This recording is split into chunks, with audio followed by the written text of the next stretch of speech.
Senhor esteja convosco. Proclamação do Evangelho de Jesus Cristo segundo João.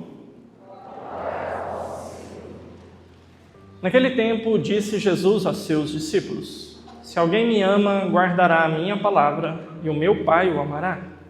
E nós viremos e faremos nele a nossa morada. Quem não me ama, não guarda a minha palavra. E a palavra que escutais não é minha, mas do Pai que me enviou.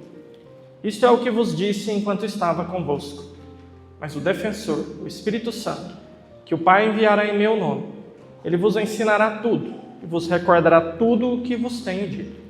Deixo-vos a paz minha paz vos dou. Mas não a dou como o mundo. Não se perturbe nem se intimide o vosso coração. Ouvistes que eu vos disse: Vou, mas voltarei a vós. Se me amasseis, ficaríeis alegres, porque vou para o Pai, pois o Pai é maior do que eu. Disse-vos isto agora antes que aconteça, para que quando acontecer, vós acrediteis. Palavra da salvação. Ave Maria, cheia de graça, o Senhor é convosco. Bendita sois vós entre as mulheres.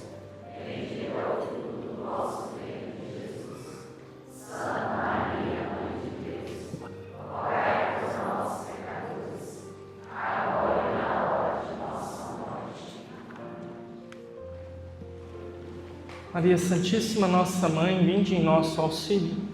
Dai-nos a graça de compreender e viver a palavra do vosso Filho Jesus. Nossa Senhora das Graças.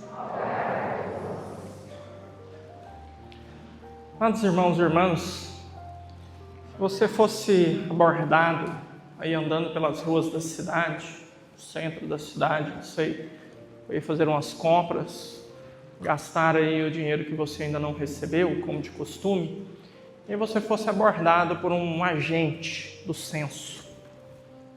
Um minutinho da atenção do senhor, da senhora, por favor. O senhor professa alguma religião?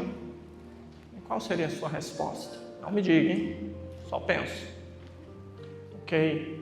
Vamos pressupor que você respondeu que você é católico. E se você ouvisse uma outra pergunta, que a pergunta talvez vai soar meio que como que uma repetição, né? Não sei. O cara pergunta então para você, mas então me diz aí, então qual que é a sua igreja? Qual que é a igreja que você participa? O que você responderia? Você responderia que você participa da igreja católica? A sua igreja é a igreja católica? Sim ou não, povo de Deus? Sim ou não? Sim. Tomara que até o final dessa missa você tenha mudado de ideia. Tomara. Esse é o nosso objetivo hoje, né? Mas vamos chegar lá, fica tranquilo, né? Existe hoje um tempo em que nós vivemos, em que o Papa Bento, enquanto Papa, né? Ele mencionou isso e tentou combater isso de uma forma muito veemente, né? Ele chamava de um relativismo, quase como que uma tirania do relativismo, onde tudo que nós temos de mais precioso e de mais sagrado acaba sendo relativizado, né? Nós vivemos num tempo onde não são só as pessoas de fora da igreja, mas até dentro da igreja, as pessoas são capazes de fazer afirmações extremamente assustadoras, como o importante é acreditar em Deus. O importante é ter Deus. A religião não salva ninguém. O que salva é Deus. Então, todas as religiões são iguais. O importante é fazer o bem. O importante é ser legal. Então, não interessa se é católico, se é evangélico, se é muçulmano, se é budista. Não interessa. O importante é ter Deus. Um dia desses eu ouvi de uma pessoa, era uma situação mais formal, eu precisava de algumas respostas, eu perguntei, né? Qual que é a sua religião? A pessoa respondeu, minha religião é Deus. Eu falei, tá, ok, mas assim, se é católica, se é evangélica, se é budista, se é muçulmana, se é satanista, o que você é? Não, minha religião é Deus. E fim de história. E ficou ainda meio bravo. Beleza. Essa postura, para nós que somos católicos, ela é bastante perigosa. Ela é bastante melindrosa. Porque essa não é a nossa fé. Não é isso que acreditamos. A Igreja Católica ela foi perseguida no ambiente ali de religiões politeístas, como por exemplo os romanos. E a Igreja Católica não conseguiu assim muito sucesso em ambientes de múltiplas religiões, exatamente por isso. Porque a nossa fé, ela é uma fé que exclui alternativas. Ela não abre espaço para demais alternativas como se ela fosse mais uma alternativa. Porque a nossa fé, ela está edificada em um Deus que se revelou como caminho, verdade e vida, e não como um dos caminhos. Os católicos, os cristãos, eles eram perseguidos por Roma, porque Roma, quando ela dominava uma nova nação, um novo povo, Roma não tinha problema nenhum em agregar a divindade daquela nação no seu panteão romano. Não tinha problema nenhum. Roma passou o rodo na Grécia, pegou todas as divindades gregas, batizou elas com nomes romanos, mas estava lá, todo mundo feliz, todo mundo lindo. Passou o rodo na Assíria, passou o rodo na Babilônia. Onde eles passavam o rodo, eles pegavam as divindades daqueles povos e colocavam lá no templo deles, né? O panteão romano, onde tinham estátuas lá de todos os deuses, né? Quando os romanos chegaram na Judéia e dominaram aquele povo, os romanos quiseram fazer isso com o Deus deles, né? Qual que é a imagem do Deus de vocês aí, para a gente pôr ali também, para todo mundo ficar feliz, né? Os judeus ficaram loucos, falaram, não, nosso Deus não tem imagem, né? Você não vai fazer isso. Mas agora nós, católicos, o nosso Deus tem imagem. Nós sabemos qual é o rosto do nosso Deus. Jesus se revelou como imagem do Pai. Ele falou para Filipe, Filipe, quem me vê, vê o Pai. Então, o nosso Deus agora tem um rosto. E com os cristãos, também Roma falou, então é só pegar o Deus desse povo e vamos pôr junto aqui, vai ser todo mundo feliz, só que isso não deu certo. Porque para os cristãos, o Deus deles não poderia estar ao lado de outros deuses em pé de igualdade. Para o nosso Deus estar num lugar, os outros deuses têm que cair. Os outros deuses precisam ser destronados. Eles não podem ser deuses, não é uma parceria, é único, é só Ele. Então, por isso que a Igreja Católica foi perseguida. Por isso que em países como, por exemplo, os orientais, Japão, aquela galera ali, eles não engolem o cristão, porque parece que a gente é muito orgulhoso, a gente é muito soberbo. Eles têm lá a religião budista, tem aqui outra religião animista, tem outra coisa. Todo mundo fica feliz, cuidando cada um da sua religiãozinha. Aí chega o cristianismo e fala, não, se você quiser ser cristão, você tem que largar o resto tudinho. Não, mas como assim? Mas sim, larga tudo. Se você não largar tudo, você não é cristão. Então, percebe a crueza da nossa fé? A dureza da nossa fé? Mas essa nossa fé, que tem toda essa força, toda essa firmeza trazida para nós por um Deus que se revelou, esse Deus que na plenitude dos tempos, Jesus trouxe a plenitude da revelação, Ele não veio aqui simplesmente para se relacionar com a gente. Ele não passeou por aqui, se revelou, falou algumas palavras bonitas, pronto, agora a minha religião é Deus. Agora eu sei algumas palavras legais que Deus falou, eu vou viver. Eu vou viver a minha religiosidade com Deus e tudo e tal. Por que não? Porque esse Deus, Ele veio e Ele instituiu uma igreja. Gente, eu acho fantástico essa leitura do Apocalipse que nós ouvimos hoje, né? A gente fica aí nessa vibe aí cristã aí, revoltada aí, de que não, o importante é Deus, é a nossa relação com Deus. Deus não instituiu igreja nenhuma, Jesus não instituiu igreja nenhuma, isso é treta da Igreja Católica para ficar dominando as pessoas que não têm conhecimento. Meu amigo, rasga e põe fogo no seu Apocalipse de São João, então. Rasga, não deixa sobrar nada. Porque, rapaz, a Jerusalém celeste, o céu, ele possui uma muralha que tem um alicerce. O alicerce não é um alicerce singular de uns tijolinhos baianos ali colocados um do lado do outro. São 12 alicerces. 12! E quando você ouve 12 na fé judaica, você lembra de quem? Das 12 tribos de Jacó. Aquelas 12 tribos nas quais foram fundados o povo de Deus. E aí Jesus vem e assim, aleatoriamente, randomicamente, escolhe 12 apóstolos. Não foram 10, não foram 15, não foram 24. Por que eu falei 24? Não sei. Foram 12 apóstolos. E a Jerusalém Celeste, o céu, está edificado sobre... Não vou engrossar a voz não, porque eu tenho mais um bocado de missa daqui para o final de semana, mas sobre 12 alicerces. E em cada um desses alicerces está escrito um nome. O nome de quem? De um dos... É a última. 12 apóstolos. Cada um dos alicerces. Então, o céu está alicerçado em 12 alicerces, que são os 12 apóstolos do Cordeiro, que ele escolheu para edificar, e agora aqui eu quero que você mude de ideia da pergunta que eu fiz para você no começo, tá? Para edificar não a sua igreja católica, mas para edificar a igreja dele.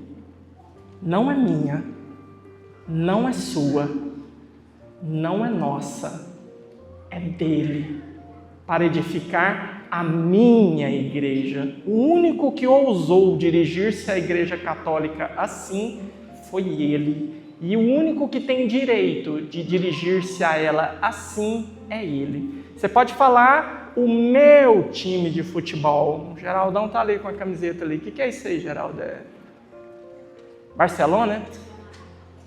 Itamaraty Futebol Clube. Time ali, não sei que time é esse, não. Nunca vi essa camiseta, não. Mas o Geraldão torce para aquele time ali. A camiseta é simpática, Geraldão. Gostei. Branco, sim, Nossa Senhora, tá legal. Então você pode falar o meu time de futebol. Por quê? Porque você torce para um time de futebol. Você pode ter ações daquele time de futebol. Você pode, inclusive, se tornar sócio majoritário daquele time de futebol. E você pode, inclusive, se quiser, mudar até mesmo a roupa daquele time de futebol. Você faz o que você quiser com esse time de futebol. Mas a Igreja Católica não é sua, não é minha, é dele. E é fantástico a gente perceber isso na vida de quem? De São Paulo. São Paulo, hoje, nós estamos aqui dando continuidade na compreensão dos primórdios da igreja, né? Vocês se lembram que algumas semanas atrás eu meditava com vocês que a religião judaica se identificou com a cultura judaica.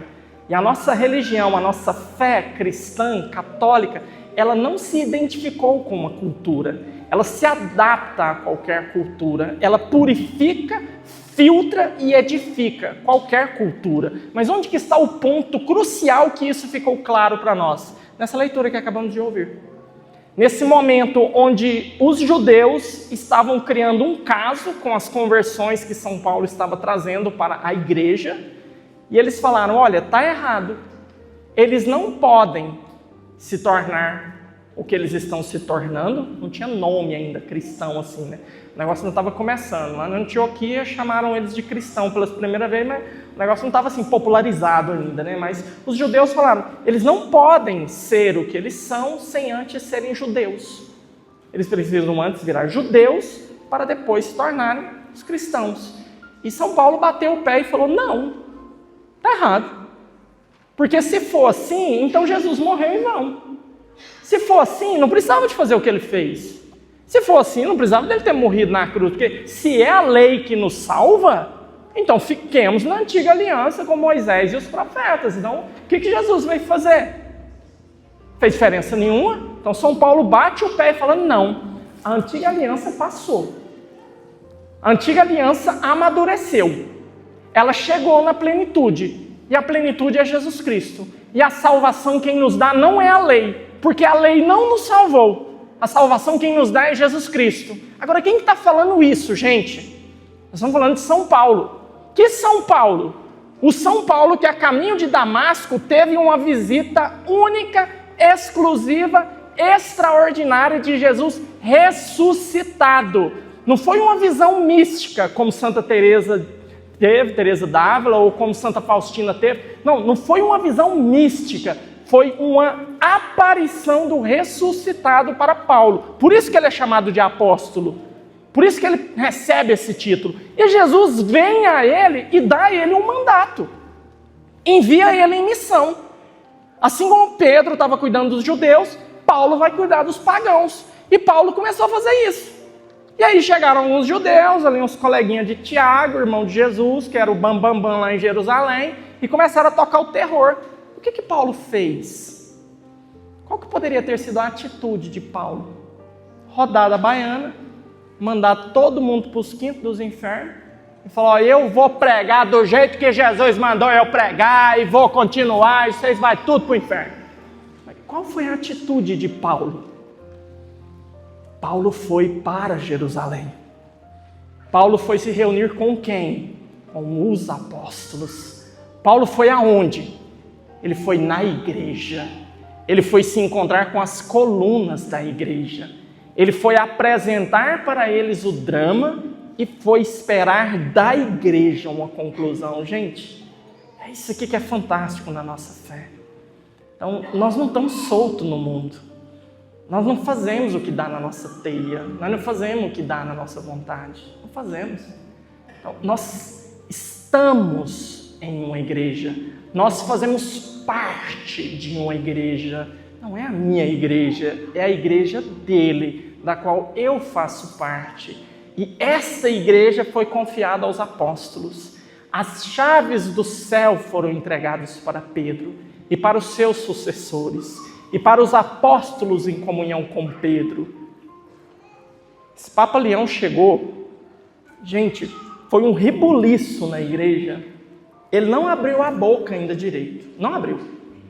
Ele deu um sorriso, falou umas 2 ou 3 palavrinhas, mas o sorriso que esse homem deu naquela janela, quando ele foi apresentado como Papa, fez com que o Google, você sabe o que é o Google? Aquele negócio lá que hoje substitui o pai dos burros. Então, tá tudo lá, mais ou menos, mas tá lá. Mas foi feito um levantamento de que após a eleição desse Papa, aumentou em 300% a seguinte pergunta para o Google: como fazer para ser católico? Olha que loucura, gente. O mundo viu aquilo ali acontecendo, viu a igreja reunida, viu um conclave, viu um papa sendo eleito, viu um papa se apresentando com... Aquilo ali é a nossa igreja da qual fazemos parte. E o mundo começou a se questionar. Eu quero isso. Eu quero fazer parte disso. Como é que eu faço para ser católico, né? Então, por isso, olhar para essa atitude de Paulo e ver Paulo se submetendo à igreja, ele, o apóstolo dos apóstolos, aquele que foi o grande responsável pela difusão da igreja por todo o orbe conhecido naquela época. Não agiu do jeito que quis, na hora que quis, como queria, enfrentou, peitou e saiu doido. Foram assim que os hereges fizeram. Os hereges são aqueles que um dia estiveram no seio desta igreja fantástica de Cristo, mas um dia se depararam com algo que não está legal, não estou gostando, assim não está bom. Mas qual é a diferença? Qual é a linha tênue que separa o herege do santo? Se chama humildade. A humildade de se submeter à autoridade da igreja. Ali, naquele momento, Paulo poderia ter feito o primeiro cisma dentro da igreja católica. Poderia ter sido a primeira divisão, né? Não teria sido dos ortodoxos no século X, nem dos luteranos no século XVI, nem dos anglicanos e nem dos calvinistas, né? Teria sido o cisma dos paulinistas, né? Então pronto, agora tem os cristãos que seguem São Paulo e tem os cristãos que seguem São Pedro, né? Mas não. Ali, naquele momento, São Paulo se submete à igreja. E essa é a igreja da qual fazemos parte. Então, por isso, depois no Evangelho, Jesus vai dar o tom disso na nossa vida prática, né? Quem me ama, segue os meus mandamentos. Quem me ama, guarda a minha palavra. Que palavra? A gente não pode pensar nas palavras de Jesus como aquilo que saiu da boca dele, quando ele abria a boca e pronunciava algo. Você não pode se esquecer que antes de ser carne, a segunda pessoa da Santíssima Trindade já era palavra. O Filho de Deus, a segunda pessoa da Santíssima Trindade, quando São João apresenta ele no seu prólogo, os primeiros 18 versículos, como que São João chama o Filho de Deus? No princípio era a palavra. A palavra estava com Deus. A palavra era Deus. Aí no versículo 14, quando ele fala da encarnação, o que ele diz? E a palavra se fez carne e habitou entre nós. São João, quando vai falar de Jesus na sua primeira carta, como que ele se refere a Jesus? Nós tocamos a palavra da vida. Aquilo que sentimos, aquilo que experimentamos, aquilo que aprendemos, aquilo que tocamos da palavra, isso vos transmitimos. Mas São João não transmitiu para a gente só aquilo que Jesus falou. Na verdade, ele falou que aquilo que Jesus falou, ele não deu conta de pegar tudo. E não está tudo anotado. Mas o que os apóstolos transmitiram para nós de Jesus? Foi apenas aquilo que Jesus falou? Não. As ações, as atitudes, cada gesto. E a instituição da Igreja Católica é uma ação salvífica de nosso Senhor Jesus Cristo. E ouvir a sua palavra, guardar a sua palavra, amá-lo, seguindo e guardando os seus mandamentos. É isso que Ele espera de nós.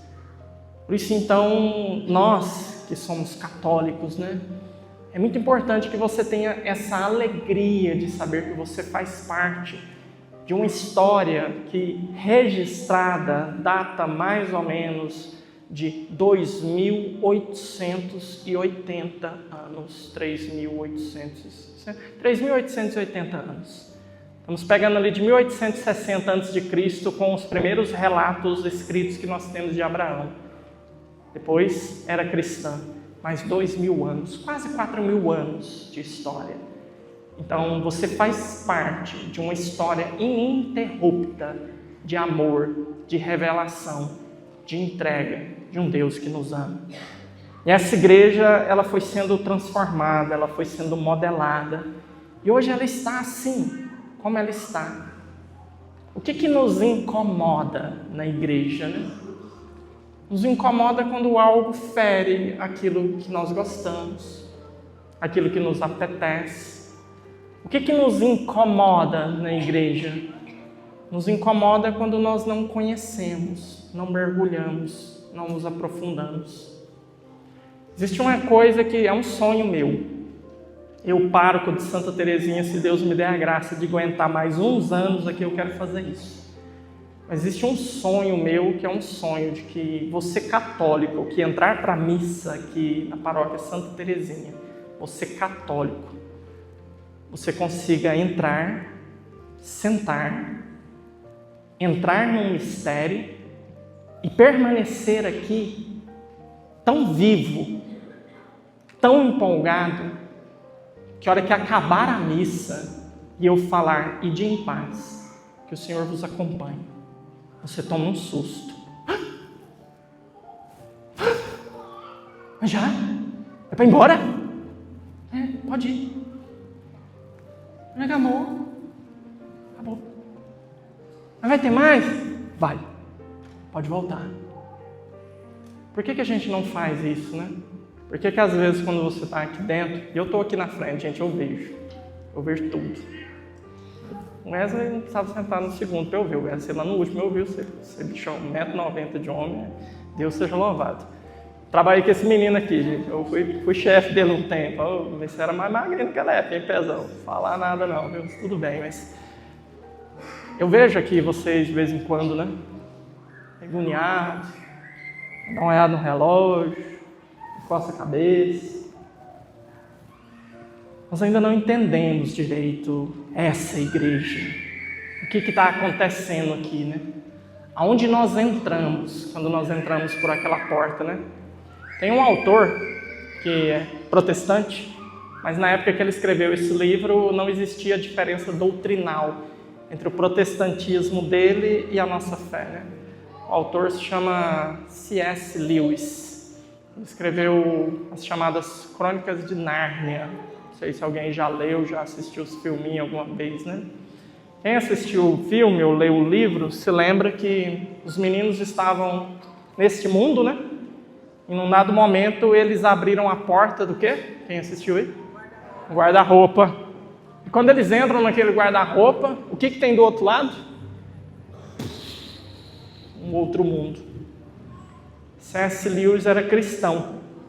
Ele estava ali fazendo uma analogia entre o tempo que nós vivemos e o tempo de Deus, chamado Kairos, o tempo da salvação.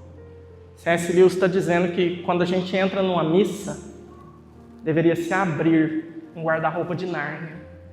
A gente tinha que entrar num outro mundo. É um outro mundo, você só não sabe. Você só não está entendendo, você só não está vendo. Mas é um outro mundo. E aqui a coisa deveria ser para nós tão impactante que quando a gente voltasse pela porta do guarda-roupa, a gente se desse conta de que, nossa, lá dentro é muito mais interessante do que aqui fora. Aqui fora é chato, aqui fora é sem graça. Lá dentro era fantástico, lá dentro era Nárnia, né? Então é um sonho meu, que eu vou me esforçar para realizá-lo, né? Mas eu acredito que o caminho é esse, é nós entendermos a beleza dessa igreja, a beleza de tudo aquilo que Deus foi permitindo que acontecesse nela, e a beleza de tudo aquilo que Deus foi edificando sobre os alicerces destes 12 apóstolos, para que nós pudéssemos então, não só com aquilo que Deus fala, mas com aquilo que Deus age e faz na história, sabermos que nós não estamos errados, nós não estamos iludidos.